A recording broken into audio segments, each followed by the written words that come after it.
अस्सलाम वालेकुम स्टूडेंट, क्या हाल चाल है मेरी जान, कैसे हैं आप सब। तो मेरे बच्चे, जैसे कि आज आप लोगों को पता है कि हम लोगों ने आपका जो नेक्स्ट यूनिट 5 में से बनता है, आज आपका uniform circular motion regular motion का टेस्ट भी है। और उम्मीद करता हूँ आपने उसके अच्छी तरह कुछ रिपीटेड एमसीक्यूज भी होंगे, कुछ वर्कशीट्स में आप लोगों ने वो किए भी होंगे। तो अब मसला ये है कि मेरी जान, कॉन्सेप्ट आप लोगों को क्लियर होने चाहिए। बहुत से लोगों ने इवन कि कल संडे वाले दिन भी बड़ी मेहनत की, बार बार सवालात पूछ रहे थे और मैंने कोशिश की थी कि उनके टाइमली जवाब भी दे दूं। और संडे है ना पुत्र, जरा कार होंदा बंदा, तो कभी कभी नहीं भी अगर टाइमली जवाब आता तो उसके लिए दिल पे लेने वाली बात ऐसी कोई भी नहीं है। खैर, आज हम ऑसिलेशन स्टार्ट करेंगे, उससे कुछ कॉन्सेप्ट रिवाइज करेंगे। जी वालेकुम सलाम, अल्हम्दुलिल्लाह बेटा, मैं बिल्कुल ठीक ठाक। दुआ, आप कैसे हो बेटा? जल्दी से मेरे शहजादो ऑनलाइन हो जाया करो मेरा बेटा। सही बात है भाई, कोरोना को लड़ता है। जी मेरा बेटा, सिंपल हार्मोनिक मोशन आपको बड़े अच्छे से पता है। आपको वैसे यूनिट नंबर 7 बनता है बुक के अकॉर्डिंग ऑसिलेशंस का। सबसे पहले तो मेरा बेटा आप लोगों को ऑसिलेशन का मतलब क्लियर होना चाहिए कि जब भी वाइब्रेटिंग बॉडी अपना एक साइकिल, अपनी एक रेवोल्यूशन, अपना एक चक्कर मुकम्मल करती है अबाउट इट्स मीन पोजीशन, तो हम उनको ऑसिलेशन का नाम भी देते हैं, वाइब्रेशन भी कह देते हैं, साइकिल भी कह देते हैं, रेवोल्यूशन भी कहते हैं। Once a vibrating body completes its one rotation, तो उसको हम मेरा बेटा ऑसिलेशन भी कहते हैं, रोटेशन भी कहते हैं, रेवोल्यूशन भी कह सकते हैं, एक साइकिल भी कह सकते हैं। मेरा बेटा complete rotation of a body या complete cycle of a body. तो सिंपल हार्मोनिक मोशन को सबसे पहले हम डिफाइन करेंगे।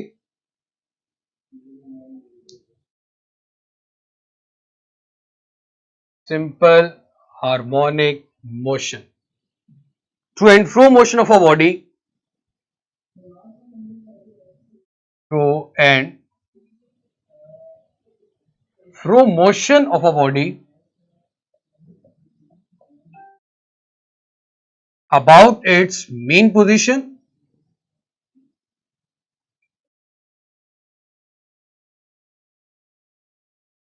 to and fro motion of a body, जी मेरा बेटा, about its mean position such that object repeat its motion, such that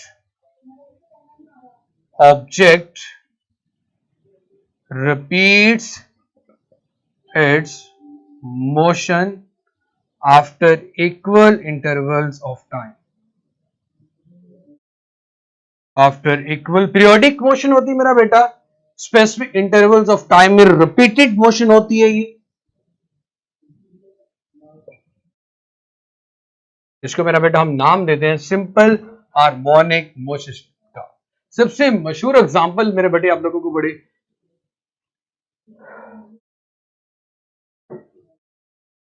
sir जो एक टेस्ट है उसकी वर्कशीट, मेरा बेटा टेस्ट की वर्कशीट अपलोड हो चुकी है।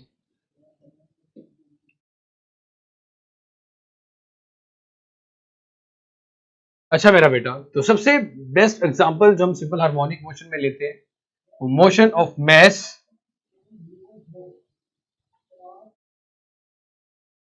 अटैच टू अ स्प्रिंग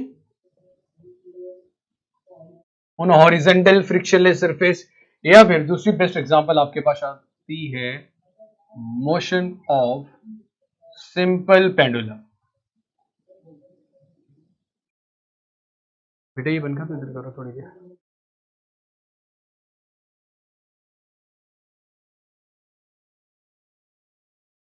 जी मेरा बेटा,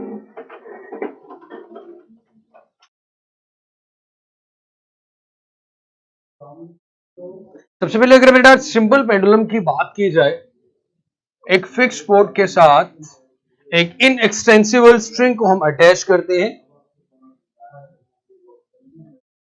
इनएक्सटेंसिबल स्ट्रिंग के एंड पे एक हैवी बोब अटैच होती है और इसको मेरा बेटा हम नाम देते हैं सिंपल पेंडुलम का फिक्स पोर्ट। इसका जो वेट होता है बोब का, वो वर्टिकली डाउनवर्ड होता है, जिसको हम क्या कहते हैं, W is equal to mg। और इसमें जो टेंशन T होती है वो वर्टिकली अपवर्ड होती है। इस पोजीशन को हम मेन पोजीशन कहते हैं। मेरा बेटा मेन पोजीशन पर अगर आपसे कोई ये चीज पूछे, सबसे पहली बात हुई कि मेन पोजीशन पे ऑब्जेक्ट पर लगने वाली तमाम फोर्सेस का इफेक्ट जीरो होता है, ऑब्जेक्ट रेस्ट पे होता है, इसमें किसी किस्म का कोई एक्सीलरेशन प्रोड्यूस नहीं होता, इसमें नेट फोर्स जीरो होती है।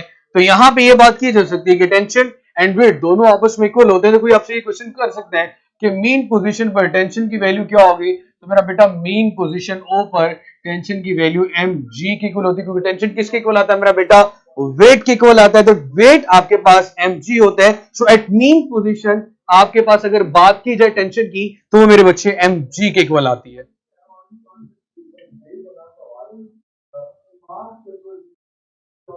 उसके बाद मेरा बेटा अगर हम इसको डिस्प्लेस करके, इसी सिंपल पेंडुलम को जब डिस्प्लेस करके आप इसके एक्सट्रीम पोजीशन पे लेके जाते हो ए पे, तो ये वर्टिकल के साथ कोई ना कोई एंगल थीटा बना रहा होता है।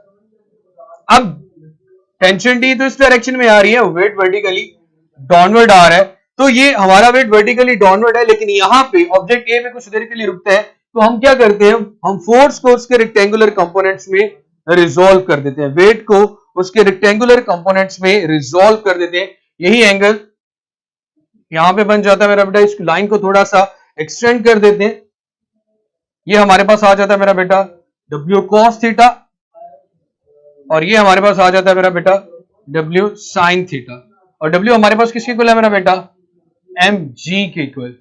सो यहां पे अगर टेंशन की बात की जाए eight extreme position, extreme position आपकी बात ना बेटा दो होती है A एंड B, और वहां पे जो टेंशन है वो W cos थीटा मतलब mg cos थीटा के इक्वल होती है। टेंशन किसके इक्वल होती है मेरा बेटा, mg cos थीटा के इक्वल। लेकिन ऐसी फोर्स जो ऑब्जेक्ट को मजबूर करती है कि मेरा बेटा आपके पास आप अपनी ओरिजिनल पोजीशन मीन की पोजीशन की तरफ वापस जाओ, उस फोर्स को हम मेरा बेटा नाम देते हैं सिंपल हार्मोनिक मोशन में रीस्टोरिंग फोर्स का। The force tends the object to move its mean position या move towards the mean position, उस फोर्स को मेरे बेटे हम नाम देते हैं रिस्टोरिंग फोर्स। और रिस्टोरिंग फोर्स मेरा बेटा हमारे पास इक्वल होती है mg sin थीटा के in case of simple pendulum. mg sin theta weight का y कंपोनेंट एक्ट करता है एज ए रिस्टोरिंग फोर्स, जो ऑब्जेक्ट को मजबूर करता है कि भाई अपनी औकात में वापस चले जाओ, अपनी ओरिजिनल पोजीशन पे मेरी जान वापस चले जाओ। अब मेरे बेटे इस टू एंड फ्रो मोशन को हम नाम देते हैं सिंपल हार्मोनिक मोशन का, which repeat itself after equal intervals of time. जितने भी सिंपल हार्मोनिक मोशन सिस्टम आप लोग पढ़ते हैं मेरा बेटा, उनमें जो चीज कॉमन होती है कि बॉडी वाइब्रेट करती है about it's mean position, acceleration हमेशा टुवर्ड्स द मीन पोजीशन होता है। अब थोड़ा सा इंट्रोडक्शन की बात करते हैं, motion of a mass attached to a spring. अब ये हॉरिजॉन्टल मास स्प्रिंग सिस्टम भी होता है और वर्टिकल मास स्प्रिंग सिस्टम भी होता है।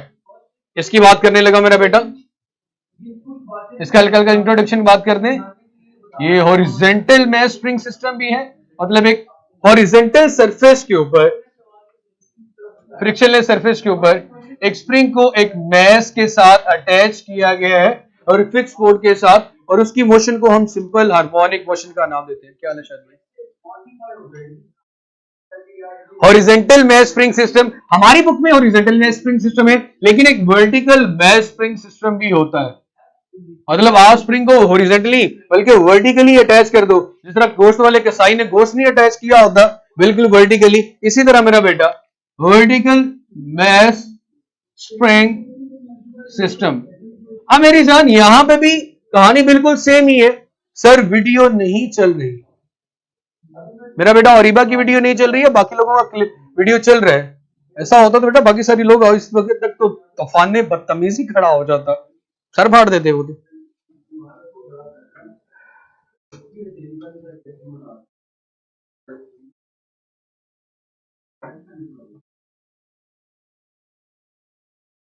जी मेरा बेटा, सो यहां पे हम बात करते हैं motion of a mass attach to a spring. भाईजान एक मास m है जो एक स्प्रिंग के साथ अटैच है on a horizontal frictionless surface. तो मेरी जान हम लोग यहां पे ड्रॉ कर लेते हैं, ये मेरे पास हॉरिजॉन्टल फ्रिक्शनलेस सरफेस है, ये वो फिक्स पॉइंट है जिसके साथ मैंने अपने स्प्रिंग को अटैच किया और उसके एंड पे एक मास m अटैच कर दिया। सिमिलरली जैसे ये अपनी मेन पोजीशन O पे बिल्कुल रेस्ट पे था, इस पे लगने वाली तमाम फोर्सेस का इफेक्ट जीरो था, किसी किस्म का कोई एक्सेलरेशन नहीं था। तो मेरा बेटा यहां पे हम कहते हैं कि ऑब्जेक्ट किस में है मेरा बेटा, इक्विलिब्रियम पे है। फ्रिक्शनलेस सरफेस है, मेन पोजीशन आपकी ओ आ गई जहां पे ऑब्जेक्ट बिल्कुल रेस्ट पे है। तो आप मेरे बच्चे क्या करते हो मेरी जान, आप इस ऑब्जेक्ट को ओ से एक्सटर्नल फोर्स लगाकर कहां तक ले आते हैं मेरा बेटा, जैसे कि एक्सट्रीम पोजीशन ए पे थे, इसी तरह यहां पे भी एक्सट्रीम पोजीशन पे लेके आए।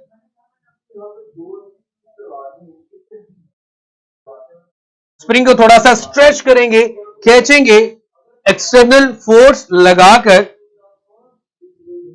सर मेन पोजीशन पे जो फोर्स होती है वो तो इक्वल टू वेट होगी ना। जी बिल्कुल रिमशा बेटा।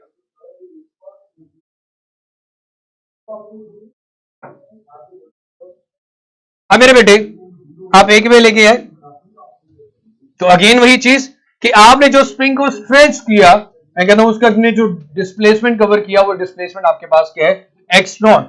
ए तक आप उसको डिस्प्लेस करके लेके आए, उसका जो डिस्प्लेसमेंट है, maximum displacement of a vibrating a body about it's mean position, उसको एक स्पेसिफिक नाम दिया जाता है जिसे हम एम्पलीट्यूड कहते हैं। The maximum displacement of a vibrating body from its mean position is called amplitude. क्या मैक्सिमम स्प्रिंग को कितना स्ट्रेच कर सकते हो, या फिर मेरे बेटे आप motion of a simple pendulum में ऑब्जेक्ट को कितना डिस्प्लेस कर सकते हो मैक्सिमम पोजीशन तक, उस पॉइंट को, उस डिस्टेंस को मेरे बेटे नाम दिया जाता है एम्पलीट्यूड का। अब मेरे भाई अब यहां पे भी ऑब्जेक्ट ए पे नहीं रुकेगा, क्यों नहीं रुकेगा, elasticity of the spring act as a restoring force. Elasticity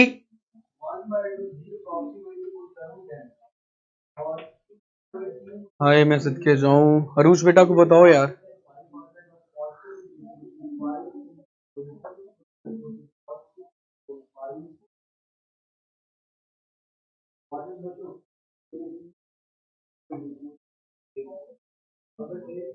अब उससे रेलिवेंट जो आज एमसीक्यूज आने ना मेरा पुत्र, 30 एमसीक्यूज, इनका सोल्यूशन भी उसी वर्कशीट का हिस्सा है, इसलिए मैंने मेरा बेटा वो प्रोवाइड नहीं किया। वो आज एमसीक्यूज में आप लोग बताओगे कि कितने अच्छे से करते हैं मेरे सुधार।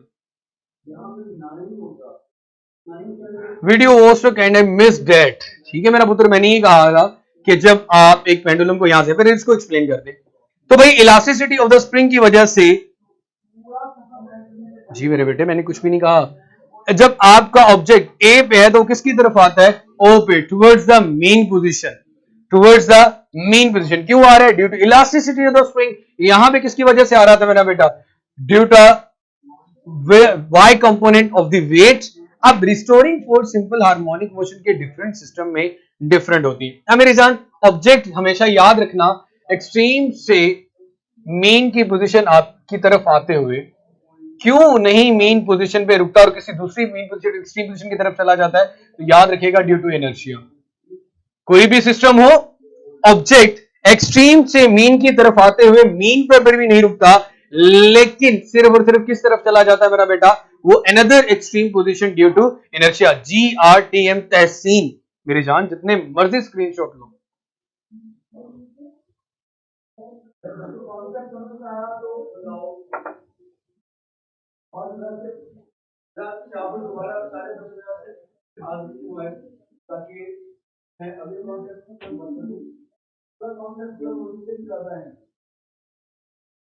इस बात का मतलब था बिस्कुट है।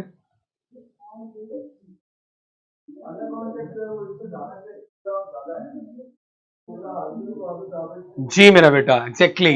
अब याद रहा देखिएगा, हमने ऑब्जेक्ट पे फोर्स लगाई according to Newton second law of motion, और वो फोर्स हमारी किसकी इक्वल आती है मेरा बेटा, ma की equal.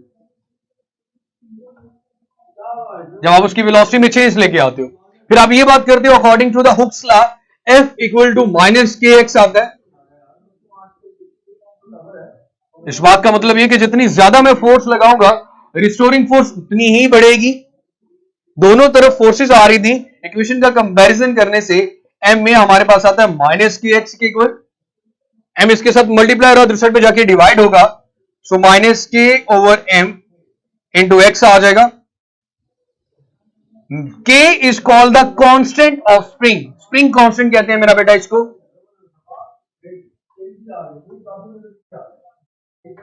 And m is the mass of the object.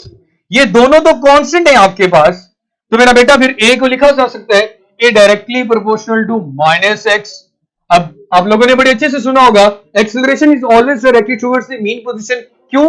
क्योंकि रिस्टोरिंग फोर्स की वजह से उसकी वेलोसिटी में चेंज आता है, और हम लोगों ने हमेशा ये बात पढ़ी है कि जो फोर्स की डायरेक्शन होगी वही एक्सेलरेशन की डायरेक्शन होगी।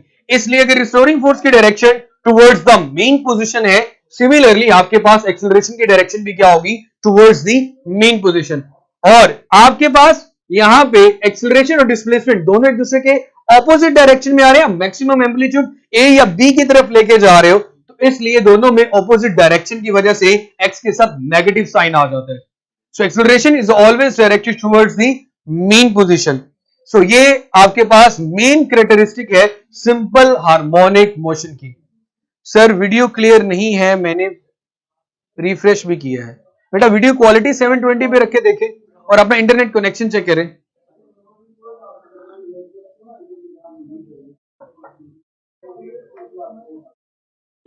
मेरा बेटा मेरा रंग ही काला नजर आ रहा है, बाकी सारी वीडियो तो बिल्कुल क्लियर है, बोर्ड तो बिल्कुल चिट्टा नजर आ रहा है। ये सिर्फ मेरे साथ ही जुल्म करते हैं कैमरे वाले। जी मेरे बेटे, ये बोर्ड बड़ी खूबसूरती के साथ फिलअप हो चुका है अबाउट सिंपल हार्मोनिक मोशन। तो मेरे बेटे इसका अगर आप स्क्रीनशॉट ले लेंगे ना, तो यकीन करें कमाल हो जाएगा आपकी तरफ से।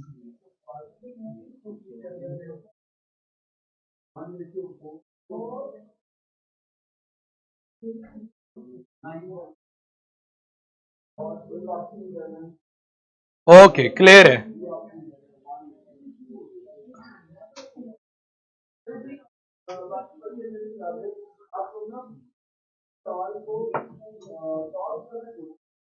सर आज तो आप बड़े प्यारे लग रहे हैं, सही है मेरा पुत्र? नहीं सर आप बहुत गोरे हैं, ठीक हो गया।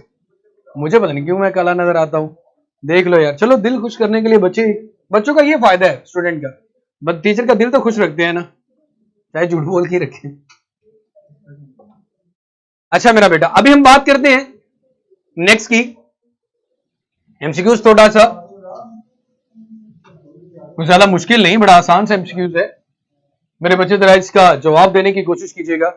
और इबा बेटा एंगल वाली डायग्राम, एंगल वाली डायग्राम पहचान ये है कि सिंपल हार्मोनिक मोशन सिस्टम में सिंपल पेंडुलम को जब एक्सट्रीम पोजीशन ए पे लेके आ रहे हो, तो जाहिर सी बात है वर्टिकल के साथ कोई ना कोई एंगल बना रहे हैं। इस एंगल को हमने एक्सटेंड इसलिए यहां पे किया था कि यहां पे वेट तो वर्टिकली डाउनवर्ड है, तो जब आपके पास weight not along the x axis हो, not along the y axis, तो वेट को उसके रेक्टेंगुलर को, फोर्स को उसके रेक्टेंगुलर कंपोनेंट्स में रिजॉल्व करते हैं। तो मैंने वही किया हुआ था, यहां पे उसका एक्स कंपोनेंट आ गया था जो mg cos थीटा होता है, यहां पे उसका वाई कंपोनेंट आ गया था जो mg sin थीटा होता है। टेंशन T और mg cos थीटा एक दूसरे के इफेक्ट को कैंसिल आउट कर देते हैं, इसलिए मैंने कहा था कि एक्सट्रीम पोजीशन पे अगर टेंशन की बात की जाए तो mg cos थीटा के इक्वल होती है, मीन पोजीशन पे टेंशन की बात की जाए तो mg के इक्वल होती है।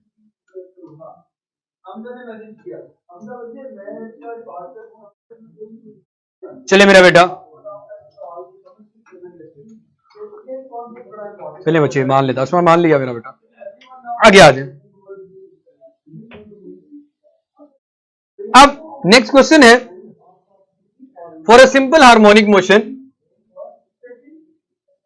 For a simple harmonic motion,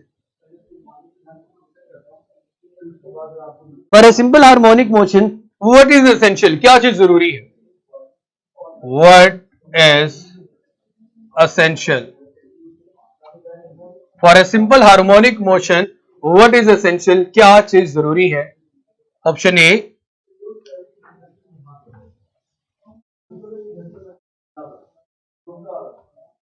option A है मेरा बेटा आप लोगों के पास। मानूर बेटा आपने इतनी बात भी सुन ली, restoring force.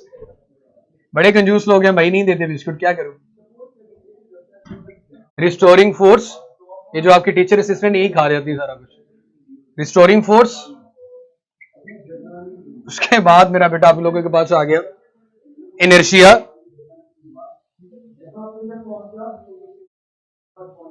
C both A and B,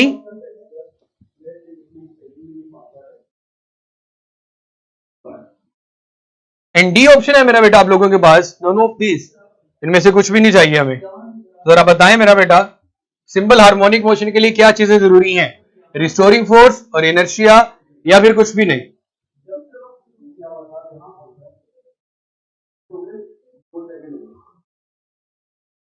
TCS मेरा बेटा, उबर बाइक वाला जरा काम सस्ता नहीं है, जल्दी जल्दी आ जाता है।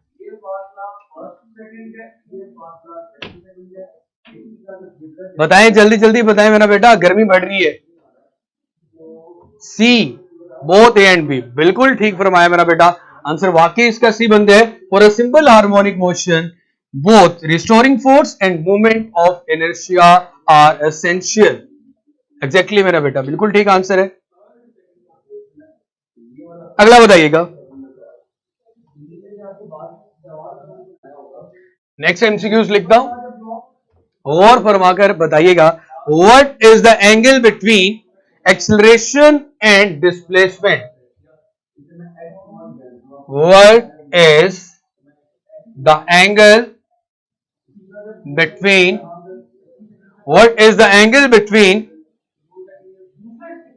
acceleration and displacement for a simple harmonic motion? Option A, B, C और D? Option A, B, C and D।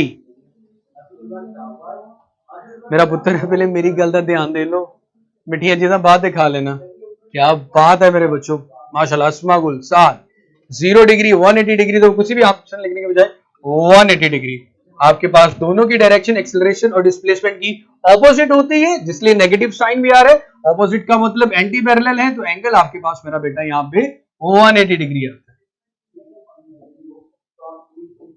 Tanzila बेटा क्या हो गया है? 0 होता तो आपके पास दरमियान में नेगेटिव साइन थोड़ी आ रहा होता।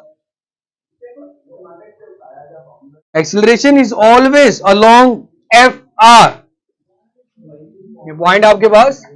Acceleration is always along FR, and what is FR?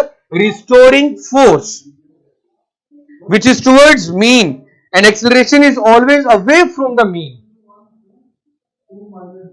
which is towards mean, but displacement x away from mean। इस की पॉइंट को मेरा बेटा याद रखिएगा।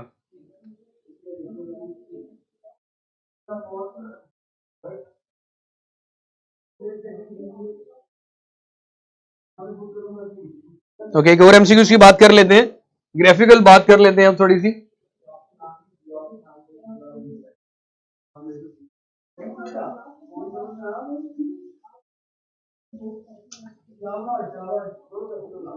पहली बात ये, the graph between a and x for a simple harmonic motion must be, the graph between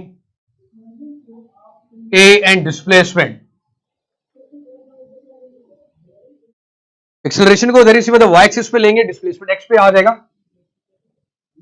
graph कुछ इस तरह से बना हुआ है भाई कि आपके पास ये एक स्ट्रेट लाइन आ रही है। देखो स्ट्रेट लाइन तो आएगी जब एक्सेलरेशन और डिस्प्लेसमेंट दोनों डायरेक्टली प्रोपोर्शनल है, और जहां पे डायरेक्टली प्रोपोर्शनल का साइन आता है दरमियान में आपके पास जब भी ग्राफ आएगा, ग्राफ एक रिस्टोरिंग नो जरफशाह बेटा, restoring force is due to inertia किसने कह दिया? आपके पास किस सिस्टम की बात करो, स्प्रिंग की बात करो तो इलास्टिसिटी ऑफ द स्प्रिंग आपके पास रीजन होती है रिस्टोरिंग फोर्स की। सिंपल पेंडुलम में आपके पास वेट का y कंपोनेंट, जब हमने इसको रिजोल्व किया था, mg sin थीटा act as a restoring force.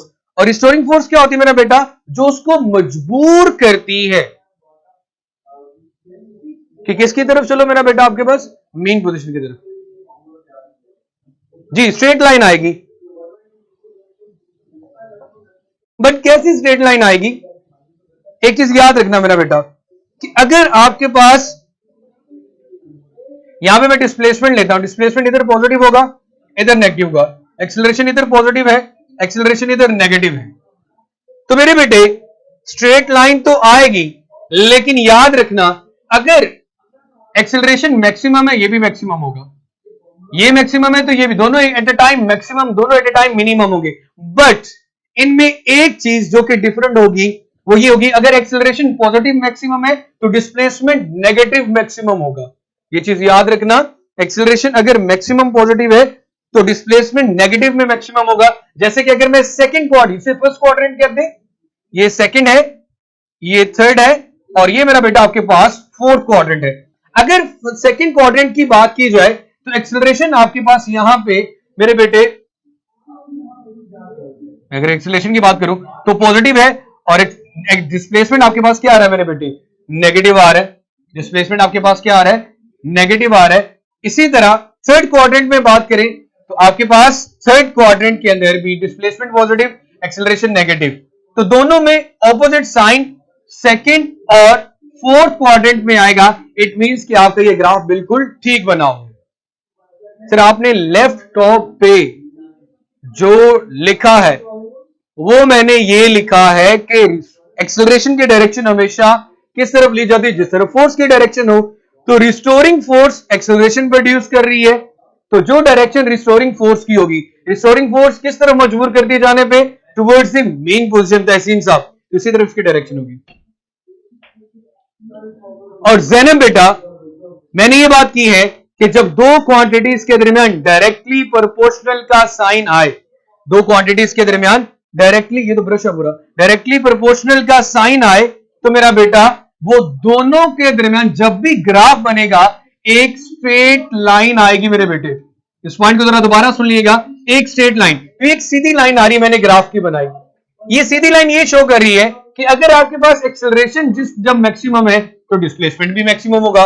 मैंने एक्स एक्सिस की लाइन ड्रॉ की, इसकी राइट की तरफ डिस्प्लेसमेंट की वैल्यू पॉजिटिव और लेफ्ट की तरफ डिस्प्लेसमेंट की वैल्यू नेगेटिव।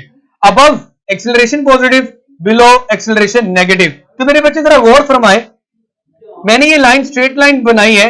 स्ट्रेट लाइन का मतलब एक्चुअली ये है कि मेरा बेटा स्ट्रेट लाइन डायरेक्टली प्रोपोर्शनल, लेकिन ये दो डिफरेंट क्वाड्रेंट में क्यों है, ये चीज ये शो कर रही है कि अगर आपका एक्सेलरेशन पॉजिटिव है तो डिस्प्लेसमेंट नेगेटिव होना चाहिए, और अगर डिस्प्लेसमेंट नेगेटिव है तो एक्सेलरेशन पॉजिटिव होना चाहिए। तो सिंपली आपके पास, जब मैं फर्स्ट ग्राफ की बात करता हूं, ये वाले ये स्ट्रेट लाइन की बात करूं, इतने पोर्शन की मेरा बात करता हूं, ये स्ट्रेट लाइन मेरे पास आ रही है यहां पे एक्सेलरेशन और डिस्प्लेसमेंट के दरमियान।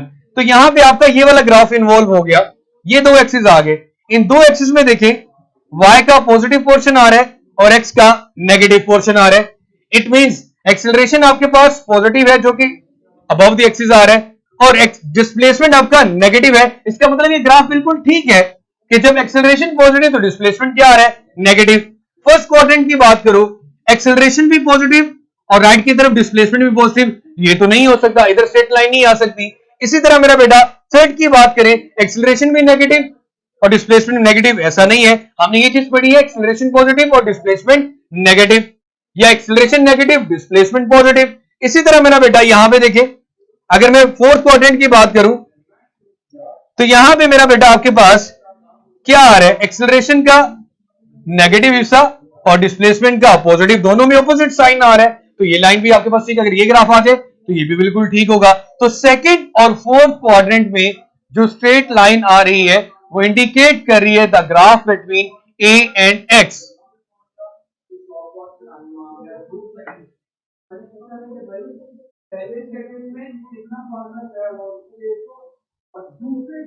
मास बेटा मेरा पुत्र यहां तक क्लियर है?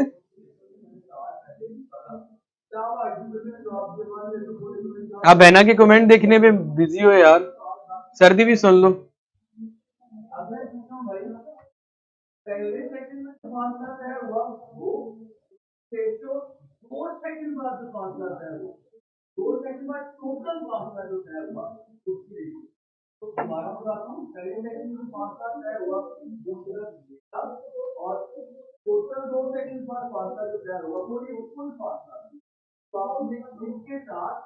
मैं आपको लोगों को ये चीज बार बार रिपीट कर रहा हूं कि आज की जो वर्कशीट है उससे रेलिवेंट कुछ एमसीक्यूज आप लोगों ने किए होंगे। मैंने वही वर्कशीट थोड़ी सी रीअरेंज करके दी हुई, लेकिन डिफरेंट एमसीक्यूज होंगे तो उसको जरा अच्छे से कीजिएगा। वो मोस्ट इंपोर्टेंट एमसीक्यूज हैं जो कि रिपीटेड थे डिफरेंट टेस्ट के अंदर, जो कि इन्वॉल्व है इसके अंदर।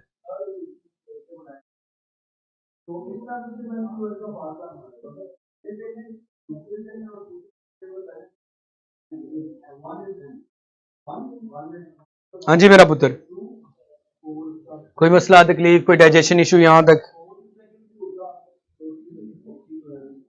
मेरी कोशिश होती है कि मैं आप लोगों का जो पेट है वो भी खराब ना होने दूं। यहां तक क्लियर है? चलिए गुड है मेरा बेटा। अब इसको रेस करने लगा। यह जरा ध्यान से सुनिएगा मेरा बेटा, जब हम स्प्रिंग को n इक्वल पार्ट्स में डिवाइड करें, स्प्रिंग को जो कि आपने यूज किया सिंपल हार्मोनिक मोशन में,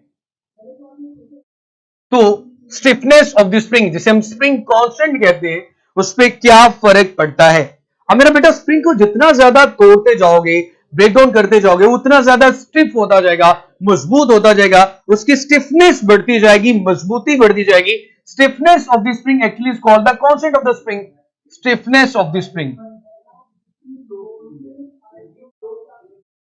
ये मेरे पास स्प्रिंग है, सपोज मैं इसको 3 इक्वल पार्ट्स में डिवाइड कर देता हूं।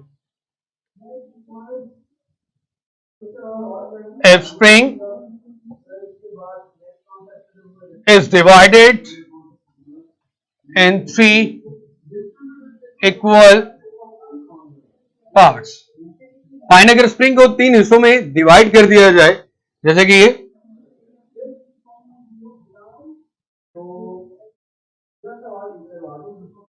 तो ये चीज याद रखिएगा मेरा बेटा, ये पॉइंट आप लोगों ने याद रखने हैं, नोट कर लेने हैं कि देखो जब आपने स्प्रिंग को डिवाइड किया तो नंबर ऑफ टर्न्स भी 3 हिस्सों में डिवाइड हो गए और इसकी लेंथ भी 3 हिस्सों में डिवाइड होगी। इसके नंबर ऑफ टर्न्स भी 3 हिस्सों में डिवाइड हो गए, इसकी लेंथ भी 3 हिस्सों में डिवाइड होगी, लेकिन इसकी जो स्टिफनेस है वो 3 गुना बढ़ गई। तो मैं ये कह सकता हूं कि इसके लिए जो स्प्रिंग कांस्टेंट आएगा वो 3 टाइम ऑफ के होगा, इसलिए जो इसके जो स्प्रिंग कांस्टेंट आएगा वो भी 3 टाइम ऑफ के होगा, इसलिए इसका जो स्प्रिंग कांस्टेंट या स्टिफनेस ऑफ द स्प्रिंग आएगी वो भी 3 टाइम ऑफ के होगी। अगर हम स्प्रिंग को इक्वल पार्ट्स में डिवाइड करते हैं या पार्ट्स में डिवाइड करते हैं तो मेरा बेटा एक्चुअली जैसे जैसे स्प्रिंग छोटा होता जाता है उसकी स्टिफनेस बढ़ती जाती है, स्टिफ होता जाता है, मजबूत होता जाता है। So k is equal to 3k, k is equal to 3k, k is equal to 3k, ये चीज याद रखिएगा। अब मेरा बेटा अगर हम जनरल फॉर्मूला लिखें, फॉर्मूला अगर जनरल लिखा जाए, इसको मेरा बेटा मैं रेस कर देता हूं, इस बोर्ड मार्कर में इनकी नहीं मिल सकती, इस तरह का बोर्ड मार्कर स्क्रीन पे।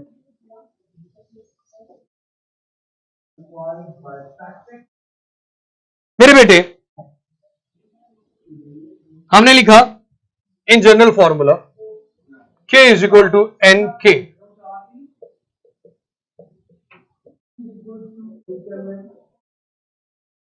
so where n is a number of equal parts in which spring is divided,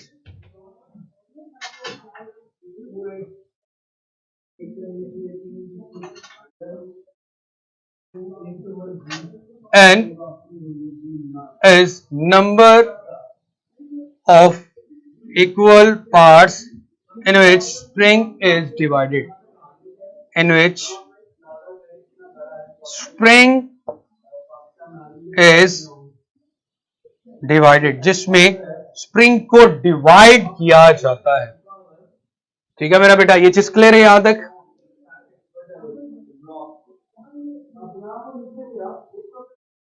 उसके बाद मेरा बेटा आज का जो लास्ट टॉपिक है, ये चीज क्लियर है मेरा बेटा? स्प्रिंग के भी कॉम्बिनेशंस होते हैं, जैसे आप लोगों ने कैपेसिटर्स और रेजिस्टर के बारे में सुना था, सीरीज और पैरेलल कॉम्बिनेशन, इसी तरह स्प्रिंग को कनेक्ट करने के भी 2 ही कॉम्बिनेशन है, सीरीज और पैरेलल, सीरीज और पैरेलल। जिस तरह कैपेसिटर में आप लोगों ने इक्विवेलेंट निकाली थी, इसी तरह मेरा बेटा यहां पे निकालेंगे।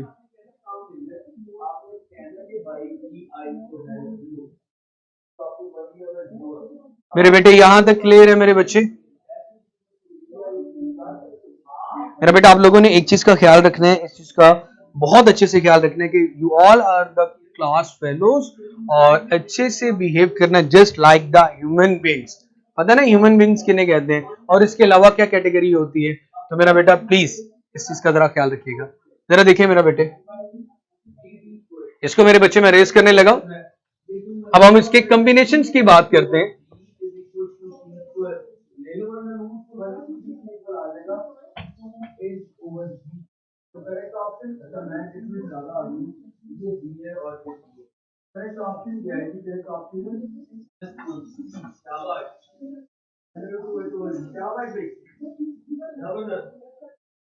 ओके मेरा बेटा, गुड डे, अगर बड़ी अच्छी बात है बेटा, क्लियर हो गया।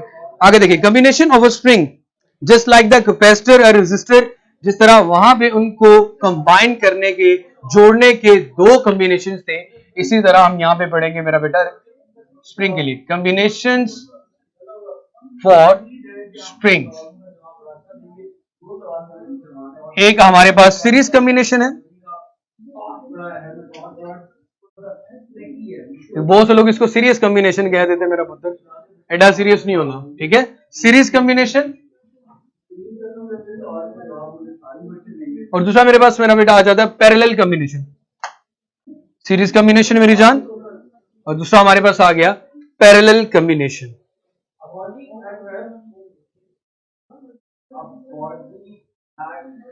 अब मेरा बेटा दो स्प्रिंग है मेरे पास, एक ये, जब इनको कंबाइन किया जाता है सीरीज में, when combined, side to side आप कह सकते हो, एक लाइन के साथ जोड़ना, इनकी equivalent just like the capacitor आप कैलकुलेट करोगे, के इक्विवेलेंट, जब आपने इनकी स्टिफनेस कैलकुलेट करनी है, उसका फॉर्मूला मेरा बेटा आपके पास आएगा 1/k equivalent is equal to 1/k1 plus 1/k2। और यहां से ये वैल्यू क्या रिप्रेजेंट कर रही है कि आपके पास जो k इक्विवेलेंट है, उसका आंसर हमेशा इंडिविजुअली किसी भी स्टिफनेस से कम आएगा, इंडिविजुअल किसी भी स्टिफनेस से कम आएगा, क्योंकि दो हिस्सों में डिवाइड हो रहा है। आप अगर इसको सिंप्लीफाई करो, इसी चीज को के इक्विवेलेंट को, मतलब के इक्विवेलेंट निकालनी हो, तो मेरे बड़े वर्टिसेस से पता है कि ऊपर प्रोडक्ट आता है और नीचे आपके पास सम आता है। ऊपर प्रोडक्ट आता है और नीचे क्या आता है मेरा बेटा आपके पास सम आता है। लाइक कैसे, ऊपर प्रोडक्ट आएगा दोनों का k1 k2 over k1 plus k2, ये शॉर्टकट बताया, आप इसको सॉल्व करके भी देख लें, इसका एलसीएम लेके देख लें। ऊपर प्रोडक्ट आएगा और नीचे भी रिजान आपके पास क्या आ जाएगा, स्प्रिंग, जो आपके पास सम आ जाएगा। ठीक हो गया। अगर आपके पास इन केस, ये पॉइंट जरा अच्छे से सुन लीजिएगा, अगर आपके पास इफ स्प्रिंग K1 की वैल्यू है K2 के इक्वल, K2 की वैल्यू K3, मतलब जितने भी स्प्रिंग अटैच है उन सब की वैल्यू आपस में इक्वल है, इन सबको मैं एक ही नाम देता हूं K। अगर सीरीज कॉम्बिनेशन में जितने स्प्रिंग अटैच हैं उन सब की स्टिफनेस सेम है, इट मींस कि K की वैल्यू अगर सबके लिए सेम आ रही है, एक जैसे आ रही है, तो मेरा बेटा K इक्विवेलेंट जब हम यहां से कैलकुलेट करेंगे तो आएगा मेरा बेटा K ओवर N के equal, and n is the number of spring, और n is called the number of spring जो कि अटैच है मेरा बेटा हमारे साथ। फिर जान आपके पास जब सारे स्प्रिंग है तो हम क्या करेंगे, k को डिवाइड कर देंगे number of spring which are attach and they have equal stiffness of the spring, और इन सब की जो स्टिफनेस है मेरी जान वो भी बिल्कुल एक जैसी है, सेम है। सो मेरा बेटा, is it clear about the series combination? तो अब हम बात करते हैं पैरेलल कॉम्बिनेशन के बारे में। पैरेलल कॉम्बिनेशन तो बहुत बहुत आसान है।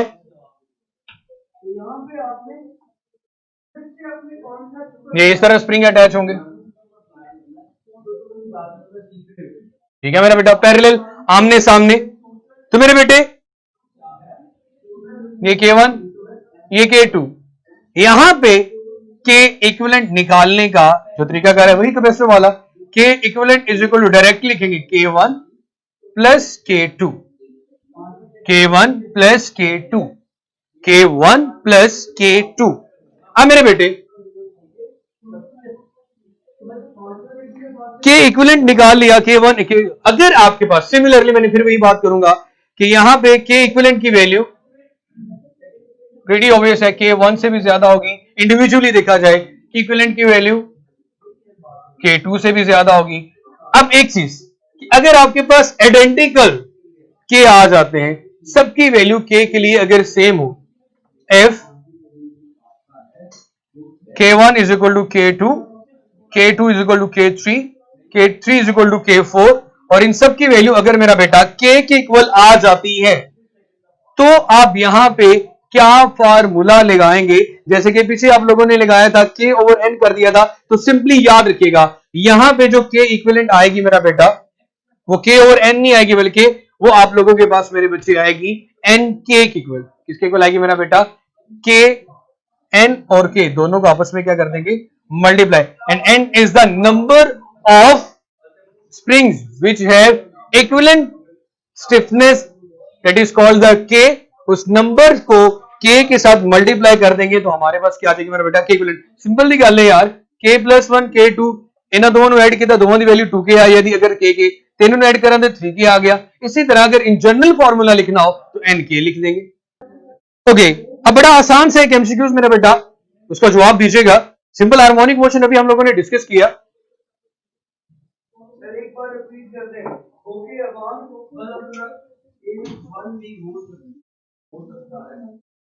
स्प्रिंग की बात होगी, बड़ा आसान सा मेरा बेटा। In a complete vibration the distance and displacement in a complete vibration the distance and displacement in a complete vibration the distance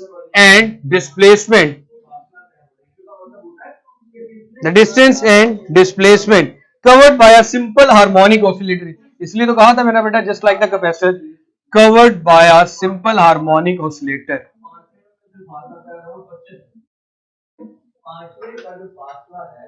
आपने दो चीजें बतानी है, पहले डिस्टेंस और फिर उसके बाद displacement. For a simple harmonic oscillator respectively are, एक पूरी वाइब्रेशन के दरमियान सिंपल हार्मोनिक मोशन में डिस्टेंस एंड डिस्प्लेसमेंट की वैल्यू 0 होगी। ऑप्शन बी आपके पास 4a 0 होगी, सी आपके पास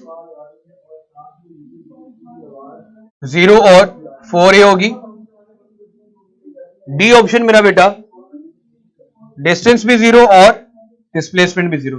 तो जो बताएं मेरा बेटा, आप लोगों के पास हिंट यही है कि बड़े अच्छे से ये चीज क्लियर होनी चाहिए कि जब एक ऑब्जेक्ट अपनी मीन पोजीशन से अपना डिस्टेंस स्टार्ट करता है, दोबारा फिर मीन पोजीशन पे आ जाता है, तो हम हमेशा ये कहते हैं कि उसका जो डिस्प्लेसमेंट है वो क्या होगा मेरा बेटा? 0 होगा। सेकेंड केस में डिस्प्लेसमेंट कहां पे आ रहा है? 0, ये आ रहा है। तो डिस्टेंस उसका क्या होगा मेरा बेटा? 4a। So beta is the best option. 4a भी आप लोगों को क्लियर होना चाहिए। 0 से a, दोबारा फिर a, फिर a और फिर a, 4a। टोटल 4 स्टेप्स में ये डिस्टेंस कंप्लीट होता है। सो 4a 0, beta is the best option. उसके बाद मेरा बेटा आपको बड़े अच्छे से ये चीज रिलेशन का पता होगा, frequency and time period both are inverse to each other, या फिर both are reciprocal to each other. f is equal to 1 over t और t is equal to 1 over f होता है। अगर इन दोनों का प्रोडक्ट लिया जाए t मल्टीप्लाई बाय f, तो आंसर हमेशा क्या आएगा मेरा बेटा? आपके पास 1। नेक्स्ट एमसीक्यू जो मैं आप लोगों के साथ डिस्कस करने जा रहा था वो भी मेरा बेटा यही था, the product of time period and frequency is equal to what? Is equal to 1। हाँ जी मुसलमानों, हो गया क्लियर मेरा पुत्र?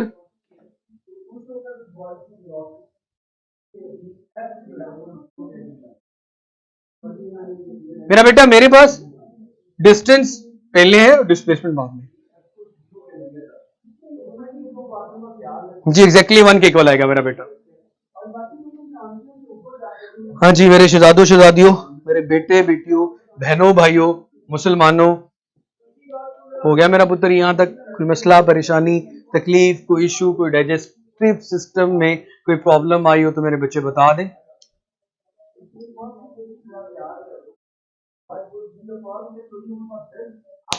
मेरा पुत्र लेक्चर का अपना फीडबैक भी देते रहे करेगा और आपका जो ये सर्वे सर्वर वगैरह जो भी होता है ना उसको भी देख लिया करें।